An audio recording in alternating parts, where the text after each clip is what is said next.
না আপনার উপদেষ্টা বলছেন যে উপদেষ্টাদের ভেতরে কারোর বিষয়ে আমি বিশেষ করে কথা বলি। ডক্টর মোহাম্মদ ইউনূস তো উনি সবসময় ভদ্র মানুষ, উনি কথাবার্তাও কম বলেন, ওইদিকে কানেকশন উনি কম রাখতেন। সবসময় উনার সারা দুনিয়ায় বহু কাজ আছে, উনি সেগুলো নিয়ে ব্যস্ত থাকতেন।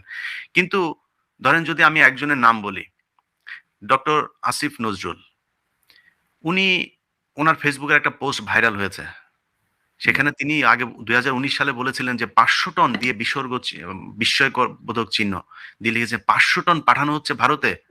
তো ডক্টর আসিফ নজরুল তিনি তো এই ইন্ডিয়া বিরোধী কথাবার্তা বলেই তো আজকে উনি উপদেষ্টা। আসিফ নজরুলের যদি হিরো আলমের সাথে দাঁড় করায় দেওয়া হয়, আসিফ নজরুল পাশ করে আসতে পারবে ভোটে?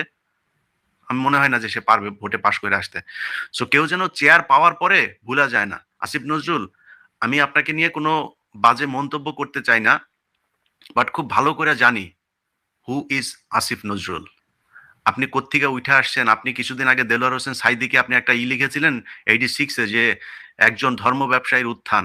সেটা লিখে কয়দিন আগে আপনি সেটা ক্লিয়ারিফাই করেছেন যে আ তা আপনাকে নাকি ওর নাম কি?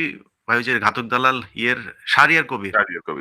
শাহরিয়ার কবির নাকি উনাকে বুঝিয়ে এটা করেছে, উনি বুঝেন নাই। উনি তখন দুদু খান, উনি বুঝেন না কিছু। উনাকে বুঝিয়ে এভাবে শাহরিয়ার কবির ভুল বুঝিয়ে উনাকে সেটা লিখিয়েছেন। তো আমরা সাংবাদিকতা করে এসেছি, আমরা জানি যে মাহমুদ ভাই একজন সম্পাদক। উনি যদি আমার মতো একজন রিপোর্টারকে যদি একটা অ্যাসাইনমেন্ট দিতেন যে, "ইলিয়াস এটা নিয়ে কাজ করবা, দেখো এটা কি, কি?" ওইটার তথ্য আমার কাছে সব। উনি হয়তো একটা আইডিয়া দিতে পারত বা উনার কাছে কোনো এভিডেন্স থাকলে সেটা দিতে পারত। "ইলিয়াস এই যে দেখো এটা আছে, এটা নিয়ে দেখো।" আমাকে ইনভেস্টিগেট করতে হয় যে আমি এটা নিয়ে কি বলবো, কি হবে সেটার সম্পূর্ণ দায়িত্ব আমার। এখন আপনি বলছেন যে শাহরিয়ার কবির আপনাকে বুঝিয়েছে আর সেটা। তাহলে হাউ অ্যাবাউট ওই যে এই জাহানারা ইমামের সময় যখন করছিলেন, ঘাতক দালাল নির্মূল কমিটির সাথে যখন করলেন, এগুলো আমরা জানি আসিফ নজরুল আপনি কে?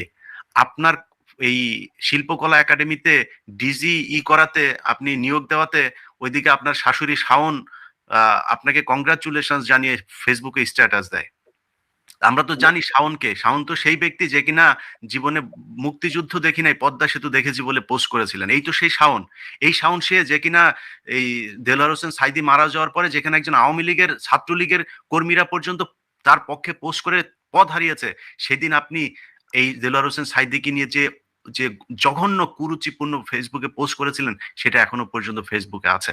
সো সেই ব্যক্তি আপনার কার্যক্রমে খুব খুশি হয় এবং আপনাকে কংগ্রাচুলেট করেন।